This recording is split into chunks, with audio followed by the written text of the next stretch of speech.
Hello everyone. 1959 वो साल जब सोवियत यूनियन ने सबसे पहला स्पेसक्राफ्ट लूना 2 मून के सरफेस पे क्रैश लैंड किया था। ये किसी भी एक्स्ट्रा टेरेस्ट्रियल ऑब्जेक्ट के सरफेस तक पहुंचने वाला सबसे पहला स्पेसक्राफ्ट था और महज 10 सालों के अंदर अंदर लूना 3, सर्वेयर 1 और अपोलो 8 जैसे कई सारे लैंडर और ऑर्बिटर मिशन हुए और महज 10 साल के अंदर अंदर अपोलो 11 ने इंसानों को चांद के सतह तक पहुंचा दिया और उसके केवल 2 साल के अंदर अंदर 1971 में नासा का मरीनर 9 सबसे पहला स्पेसक्राफ्ट बन गया मार्स को ऑर्बिट करने वाला और सोवियत यूनियन का मार्स 3 सबसे पहला स्पेसक्राफ्ट बन गया मार्स के सरफेस पे सॉफ्ट लैंडिंग करने वाला।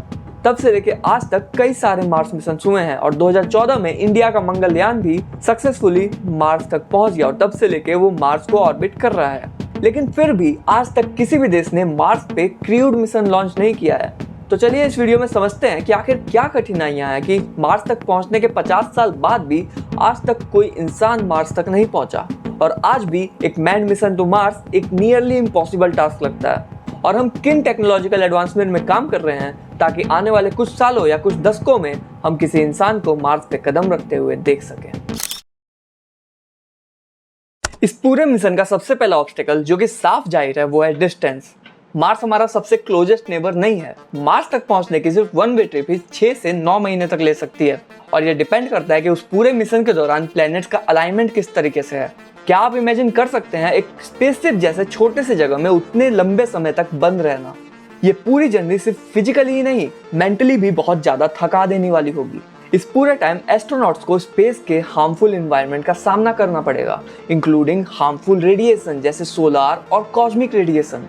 ये रेडिएशन उनके हेल्थ को सिग्निफिकेंट रिस्क में डाल सकते हैं जिससे कि कैंसर जैसे सीरियस हेल्थ इश्यूज होने का खतरा बहुत ही ज्यादा बढ़ जाता है। इन कॉस्मिक रेडिएशन में हाई एनर्जी प्रोटॉन्स और हैवी आयंस होते हैं जो सन और अदर कॉस्मिक सोर्सेज से निकलते हैं और जैसे अर्थ पे हमारे पास मैग्नेटोस्फीयर और एटमॉस्फेयर है जो कि हमें इन हार्मफुल रेडिएशन से बचा के रखता है, मार्स पे एस्ट्रोनॉट्स को इन रेडिएशन से बचाने के लिए ऐसा कुछ भी नहीं होगा।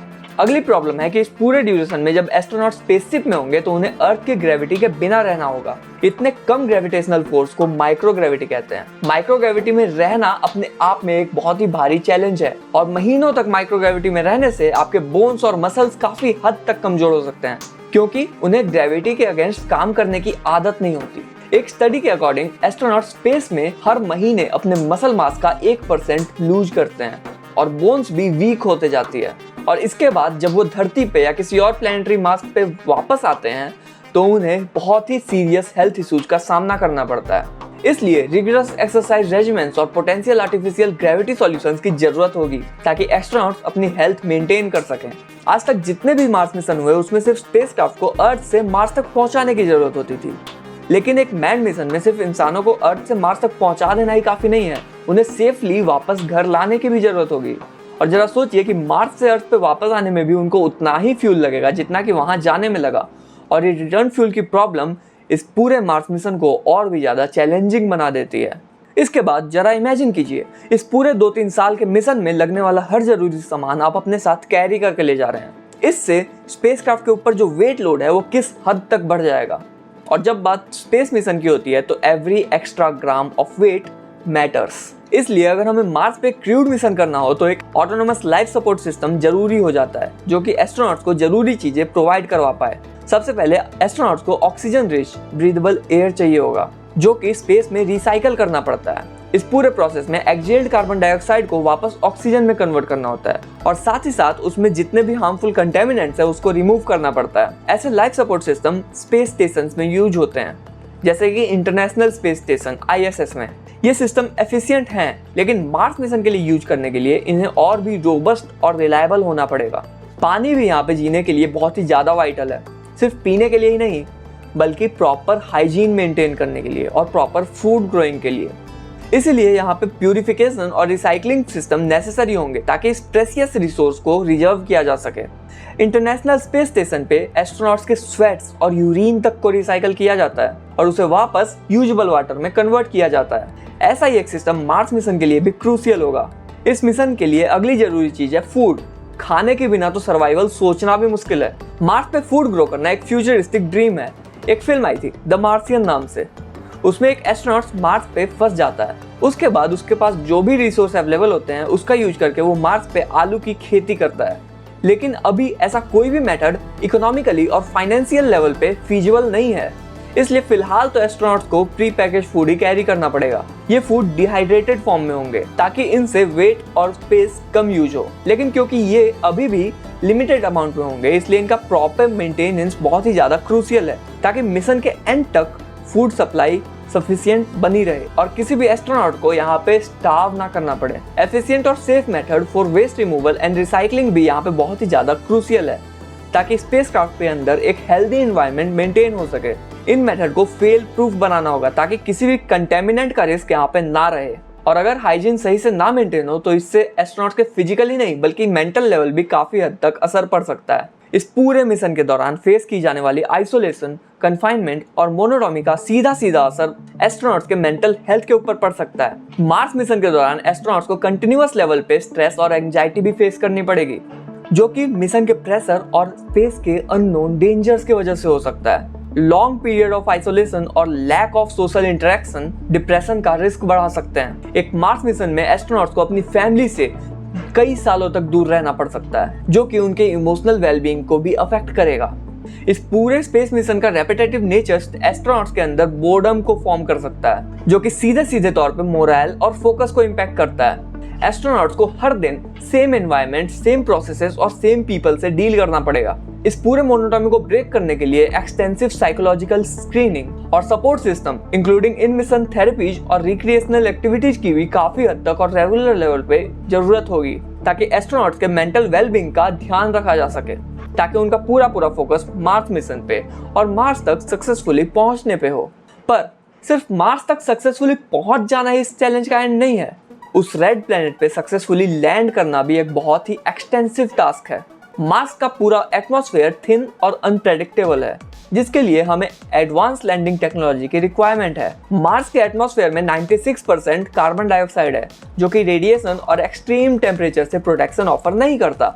मार्स पे एवरेज टेम्परेचर -65 डिग्री सेल्सियस है और एक्सट्रीम फ्लक्चुएशन के कारण ये कभी-कभी -125 डिग्री तक पहुंच सकता है। इस एक्सट्रीम कोल्ड से एस्ट्रोनॉट की प्रोटेक्शन करने के लिए एक हैबिटेट सिस्टम डेवलप करना पड़ेगा, जो कि एस्ट्रोनॉट को वार्म और सेफ रख सके। फ्रीक्वेंट और इंटेंस डस्ट स्टॉर्म्स सन को वीक्स तक ऑब्सक्योर कर सकती हैं, जिनका सीधा असर पावर जनरेशन के ऊपर पड़ेगा और ये एस्ट्रोनॉट्स के हैबिटेट को भी पोटेंशियली डैमेज कर सकती है। मार्स पे डस्ट स्टॉर्म्स काफी ज्यादा कॉमन है और ये वीक्स तक चल सकते हैं, जो कि सोलर पैनल को कवर करके एनर्जी सप्लाई को इंटरप्ट कर सकती है। इन चैलेंजेस को अगर हम एक पल के लिए इग्नोर भी कर ले और ये सोच ले कि सारे चैलेंज सॉल्व हो चुके हैं, तो भी अगला प्रॉब्लम आता है फंडिंग का। एक man mission to Mars incredibly expensive होगा। रिसर्च, डेवलपमेंट, लॉन्च और ऑनगोइंग ऑपरेशंस को फंड करना एक बहुत ही भारी फाइनेंशियल बर्डन है। इस पूरे मिशन के लिए हमें new technologies for life support, radiation shielding और एडवांस स्पेसक्राफ्ट डेवलप करने की जरूरत है। अभी तक जितने भी मार्स मिशन हुए हैं उनके कंपैरिजन में एक मैन मिशन के लिए एक एडवांस और बहुत ही ज्यादा कॉम्प्लेक्स सिस्टम डेवलप करने की जरूरत पड़ेगी। मार्स मिशन के लिए जरूरी massive amount of supplies and equipments को लॉन्च करने के लिए एक powerful and potentially reusable rockets की रिक्वायरमेंट होगी। स्पेसएक्स और नासा जैसे ऑर्गेनाइजेशन अभी इस डायरेक्शन में काम कर रहे हैं, लेकिन ये कॉस्टली और टाइम कंज्यूमिंग प्रोसेस है। इस पूरे मिशन के दौरान कम्युनिकेशन मेंटेन करना, क्रू को मॉनिटर करना और मिशन ऑपरेशंस को मैनेज करना बहुत ही ज़्यादा कॉस्टली होगा। मार्स मिशन के दौरान वास्ट डिस्टेंस की वजह से कंटिन्यूअस कम्युनिकेशन डिले होगा। यह डिले 3 मिनट से 22 मिनट तक हो सकता है, सिर्फ मैसेज को एक एंड से दूसरे एंड तक पहुंचाने के लिए। इस कम्युनिकेशन लैग को हैंडल करने के लिए एक पावरफुल ऑटोनोमस सिस्टम और एडवांस एआई का यूज भी जरूरी होगा।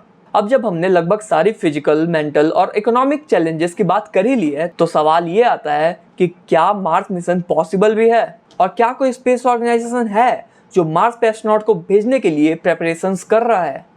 तो इसका जवाब है हाँ। हाल ही में 16 नवंबर 2022 को नासा ने अपना आर्टेमिस सीरीज का सबसे पहला रॉकेट आर्टेमिस 1 लॉन्च किया। इस पूरे आर्टेमिस मिशन में नासा का फोकस है चांद पे एस्ट्रोनॉट्स को वापस लैंड करवाना। यहाँ पे एक बात समझने वाली है कि इस पूरे मिशन को कई लोग putting another American flag on the moon जैसा कोई मिशन मानते हैं, लेकिन मिशन का पूरा ओवरऑल ऑब्जेक्टिव है मार्स पे एक ह्यूमन बेस को एस्टेब्लिश करना।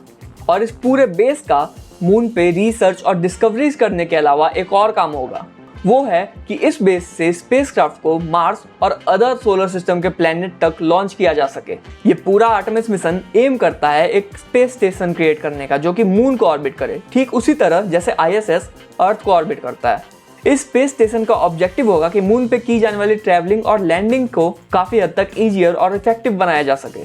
इसके बाद मार्स मिशन के लिए नेसेसरी हर एक कंपोनेंट और मटेरियल को पहले धीरे धीरे करके मून तक पहुंचाया जाएगा और उसके बाद मून पे ही उसे असेंबल करके मार्स के लिए लॉन्च किया जाएगा। इसका रीजन ये है कि मून की ग्रेविटी अर्थ के कंपैरिजन में 1/6 है और यहाँ पे कोई एटमॉस्फेयर भी नहीं है जो स्पेसक्राफ्ट के ऊपर फ्रिक्शन रिलेटेड प्रॉब्लम पोज करे। इसीलिए मून से मिशन को लॉन्च करना लेस चैलेंजिंग और मोर एफिशिएंट होगा। अभी मार्स पे एक मैन मिशन करने से पहले नासा कई सारे और लैंडिंग और रोवर मिशन करेगा मार्स के ऊपर, और इन्हीं लैंडर मिशन के साथ मार्स पे कई सारे कंपोनेंट्स, मटेरियल और फ्यूल को शिप किया जाएगा, जिससे कि फ्यूचर में वहां जाने वाले एस्ट्रोनॉट्स उस कंपोनेंट्स, मटेरियल्स को यूज कर सके और उस फ्यूल को रिटर्निंग फ्यूल के तरह यूज कर सके, ताकि उस एक्स्ट्रा फ्यूल को एस्ट्रोनॉट्स को अर्थ से कैरी करके ना जाना पड़े, जिससे कि स्पेसक्राफ्ट का लोड कई हद तक कम हो जाएगा। इन शॉर्ट, ये रोबोटिक रोवर और लैंडर मिशन एक ऐसा इंफ्रास्ट्रक्चर इंश्योर करेंगे जो कि एस्ट्रोनॉट्स के लिए फ्यूचर में काम आ सके। यहाँ पे पहले मिशन के दौरान solar array, power generational units और कम्युनिकेशन सिस्टम को डिप्लॉय किया जाएगा मार्स के ऊपर, ताकि जब एस्ट्रोनॉट्स वहां पे लैंड करें तो उनके पास रेडी टू यूज रिसोर्सेस हों।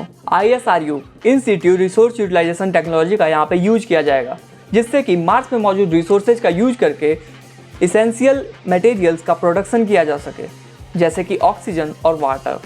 ये सारे स्टेप्स मैन मिशन को और भी ज़्यादा सेफ और फीजिबल बनाएंगे।